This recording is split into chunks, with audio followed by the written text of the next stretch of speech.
What's going on, you guys? Welcome on back to the channel. Now, the new episode of Blacktorch is officially here, and with it, this is honestly my favorite episode that they have released so far. Yes, last episode was obviously like perfect. It was honestly like a perfect episode for a premiere like this, but this episode not only has some of my favorite material that was released in the manga, but they were able to elevate this to a completely new degree that I did not see coming. And it actually made it feel like it was able to stand on its own apart from that manga adaptation. So, without further ado, man, let's get into it. Let's talk about this brand new episode of Black Torch. So, we essentially pick up right where we left off last time, where we have Jiro waking up in the hospital. And who else is by his bedside but Ichika? Now, Ichika, in my opinion, is actually a really good character. You can tell, like, just from their interactions, that there's something going on between the two of them. Like, I don't know if it's like romantic, but you can clearly tell that there's something going on between these two characters. Like, just with the looks that Ichika was giving him, you can tell that she has reservations about Jiro as a whole. Like, I don't think she fully trusts him at all, especially since he's harboring a Mononoke. So there's that. But two, I just don't think she agrees with Jiro essentially being welcomed into the fold, right? I don't think she ever has really agreed with that. And that's honestly really interesting for her character. Like, how are she and Jiro essentially going to be able to work together when she doesn't even fully trust him? So we got that element going for it. But we then see Ichika get a phone call, right? And it's Shiba. And we're essentially seeing like her kind of like funnier side coming out. Like, why would I want sweets at this moment in time? Like, it's we're able to see now like more layers to Ichika than just like kind of like this cold, ruthless, like person who doesn't really like Jiro, right? We're starting to peel back those layers a little bit with Ichika, and I like that a lot. But we then see Shiba come into the hospital room after that moment. And pretty much from this point on, like it's kind of one to one with the manga. This is where we're able to learn more about what Shiba and essentially the organization have in place for Jiro, where we are now able to learn that this group operates way more in the gray than I initially thought. Like when I was reading the manga, I was like, okay, yeah, like sure they're gonna be like battling the Mononoke and all that, but they're obviously gonna be like in the on the right side of things. No, this group is actually very interesting because they're kind of more of a self-serving group where they operate way more in the gray. Like they don't really care about like Jiro's essentially like well-being. All they care about at this point in the narrative is what they can get out of him from learning more about his fusion with Rago. That is essentially the whole crux of what we were able to learn about here. But the big thing that we got to learn from this entire interaction is that Jiro's fusion with Rago, from for the best of our knowledge and what we know currently within the confines of the story, their fusion is permanent. Meaning, as of right now, there is no way for this fusion to be reversed. Like Jiro is essentially going to be like this for the rest of his life, which I thought was such a fascinating choice. And when they leave the hospital room and Ichika gives him that look, like that look when she's leaving, it really feels like it's settling in that moment. Like she only sees him as a Mononoke in that moment. And then when Jiro is by himself in the hospital room, we see him say, like, am I going to be stuck like this forever? And that's actually an interesting line change from the manga because in the manga, I believe he says something different where he basically says, like, am I not going to be able to go home again? Here, this moment right here is executed a lot better in the anime, in my opinion, because you're seeing Jiro start to grapple with the choices that he's made, right? Like helping Rago, like was that the right thing for him to do in that moment? Like now I'm stuck like this forever. Are people going to look at me differently? Like that was a really good choice. And it's only hammered home by Rago because Rago was like, this, I pretty much told you that this is what was going to happen, but you didn't listen. So I really like how the anime handled this. Like it created a lot more moments for like introspection for Jiro, which in my opinion was kind of absent from the manga. But right at that moment, we see Jiro essentially scream, and somehow the guards outside don't hear the screaming. That's fine. But we then see Jiro essentially execute his plan to get out of the hospital, right? But what's interesting about this moment too is that once the guards come in from like I guess hearing what Jiro's doing inside, we then see Jiro like commanding the crows like in such a cool way to essentially attack the guards and he's able to run out. I thought that was so interesting because for all intents and purposes, I thought that Jiro could only talk to different animals. I never thought that he was going to be able to like essentially command them to like do things for him. But in this moment, we were able to see him have the crows go attack the guards. And then afterwards, what made it better though, and what made it more in line with Jiro as a character, is he then, like, after the whole like escape is done, he then gives the crows the snacks that he promised them. So, like, it's still in line with Jiro as a character because he's still helping the crows out, like in his own way. He's just getting something from them in return, which I thought was actually really good and very in line with Jiro as a character. But this is when we get to essentially my favorite moment of the episode, where we see the reason why Jiro wanted to get out of the hospital. And it was essentially to go back to his grandfather's house because he didn't want it to be where his grandpa finds out through essentially the missing persons report that Shiba issued. He didn't want his father to find out about him that way. He wanted to go and talk to his grandfather himself. So that was honestly very cool to me. I like that a lot. It shows that Jiro is very caring, right? Jiro is a very caring individual within this story. Even though so many dark things are happening to him, he's still the same like little kid that he was at the beginning of the story, right? Where you see him talking to Nachi, right? Like he's still that same kid where he just wants to make sure his grandfather is okay. And I like that a lot.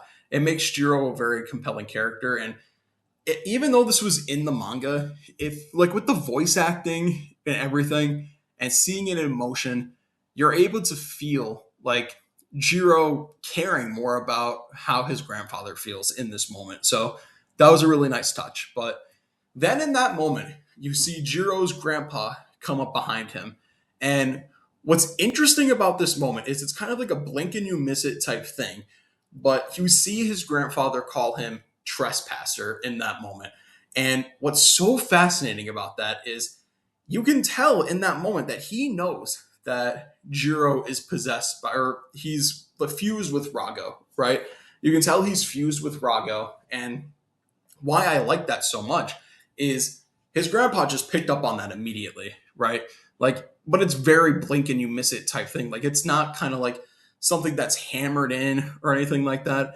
It's just with one line, trespasser, and then you essentially get exactly what the writers and what the mangaka wanted to convey in that moment.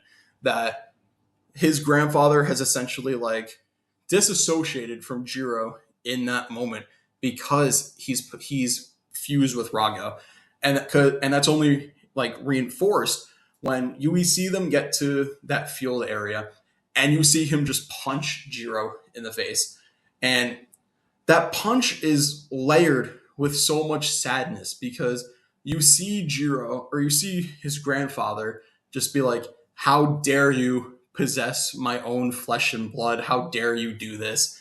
Like that moment, like stuck with me. I liked that moment a lot, but that's when we get into essentially my favorite part of the episode, where we get to see Jiro fighting his grandfather. I loved this so much in the manga, especially that one panel where you kind of see him just like become like this. aura monster, I guess, if that makes any sense. His grandfather essentially becomes engulfed with like a different kind of aura. He looks more like evil and demonic in that moment. And that's because he's kind of disassociated from this moment. Because at this moment in time, he just wants to kill Jiro because he wants to be able to save him from the possession of Rago. That's essentially all he's thinking about in this moment, is trying to save his grandson from this fate, from this possession by Rago, because he never wanted this for him. He just wanted him to live a normal life. He wanted him to be a normal, happy kid, and he feels like because of Rago, that's being robbed from him. So that was an interesting moment. And then you see, like, as his grandfather is charging at him with another attack, Rago actually comes to his defense and blocks the attack for him. And you see Rago essentially be like, all right, I'm going to help you with this fight. But then Jiro is like, you know what? No, you're not going to fight this fight for me. And he makes Rago go back, right? He's like, Rago, I need you to step back. And because this moment, I love that moment so much, dude, because that's essentially Jiro being like, I need to fight this battle on my own, right? Like, I put my grandfather through this. Like, I now have to essentially face these consequences and face this battle alone. And when you see Jiro and his grandfather attack again, we see the headbutt that was in the manga. And that headbutt is so, like, that was actually one of the best animated parts of this episode. I loved that. Like, the animation style that they chose to use for that. But after that moment where we get the headbutt, we then get a little bit of a flashback where we see, or after the fight is essentially concluded, because the fight plays out for a little bit. And can I just say, the fight animation and the fight choreography for Jiro and his grandfather was really good. It was elevated from what it was in the manga. Like, in the manga, yes, the paneling is perfect. Don't get me wrong, but I always felt like something was missing. Here, we got the animation, we got the choreography, and we got the OST. And can I just say the choreography in this anime is really good so far? Like, they are knocking it out of the park. And when we get to the even bigger fights, I'm looking forward to seeing how they handle it. But we then get a little bit of a flashback. Like, we see like Jiro's grandfather start to contemplate a little bit. We get a little bit of a flashback, and we get to see Nachi again, where you see Nachi essentially go to get his grandfather. And I didn't catch this at first when I read this in the manga, but his grandfather can also talk to Nachi. So that's essentially a family ability where they can talk to animals, which I didn't catch at first for some reason. But we then see his grandfather going to save Jiro, who rescued a cat from a tree. And in that moment, you get to see Jiro and his grandfather like have a little bit of a heart to heart where they essentially talk about like being the man that he wants to be, like, growing up, right? Like, that was an interesting moment. I love that a lot. Like, it shows just how much like Jiro Jiro and his grandfather's like bond is just so deep. Like, you're able to see just how deep their connection goes, especially because we haven't seen like Jiro's parents at all yet. So, for all intents and purposes, like, Nachi and his grandfather are all he knows. So, getting to see this moment where him and his grandfather get to connect, like, talking about these things, it was just beautiful. I loved that moment. But what I loved also the most was Jiro's grandfather pretty much talking to him about how he didn't want this for him, how he didn't want him to come into this life, because we find out that his grandfather was also part of this whole group that Jiro is getting essentially now drafted into. He was a part of this group. And that's when you get to see him and Nachi when they were in the organization, and you just see like a huge Mononoke towering over them, and you get to see them get ready to fight, and then it cuts back into like his grandfather talking to Jiro, and pretty much you just see him like be like, I didn't want this for you. I didn't want you to have to essentially go through what I had to go through. And then that's when essentially the fight ends, and Jiro's grandfather takes off his like, I guess his like head dressing, or what it was. I think it was a bandana or something like that. He takes off his like, or no, it was a towel. But what am I saying? But he takes off his towel from his head, and I love the detail that it's white because that's him essentially waving the white flag in this moment. Like, all right, this fight is over. Let's go. Let's go back to being a family. And then they go back, and this is when we see Jiro and Rago in the bath, where we're essentially seeing them solidify their partnership in this moment, where you can clearly tell Rago was touched by what happened back on the field. And Rago's essentially like, I will let you use my power, or essentially, like, we're essentially going to be a team, which I liked a lot. And because it feels a little bit more expanded on than it was in the manga, which I like a lot. You can tell that this, like, the anime made this feel like a more important moment and very, like, a very monumental moment, seeing their essentially bond, like, be solidified.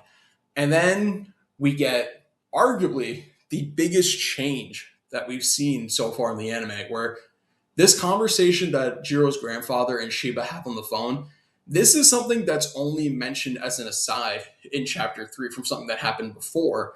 But in this moment, you get to see him and Shiba have that conversation on the phone, where they talk about how they want, or how they're going to have Jiro in the organization. And it's kind of tinged as a more sad moment, because when Shiba's telling, like, his grandfather that he has to get ready for essentially Jiro to come join them, it's kind of tinged with a little bit of sadness, because this is his grandfather realizing that everything that he essentially tried to give Jiro, only teaching him things for self-defense, he's now seeing his grandson, like, slowly slipping away from him, right?